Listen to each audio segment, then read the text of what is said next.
Welcome back to another technical deep dive here in the debug zone. Today we're tackling a big question and breaking it down with insights from other users. Hopefully this clears up some misconceptions and helps you get the answer you need.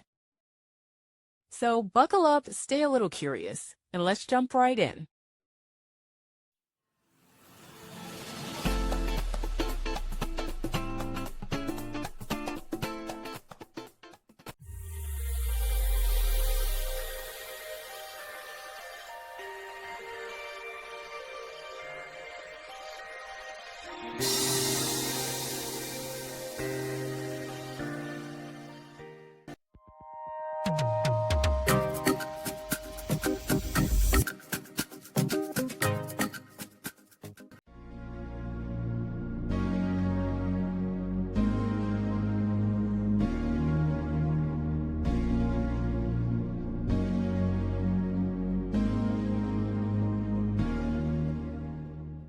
And that's a wrap.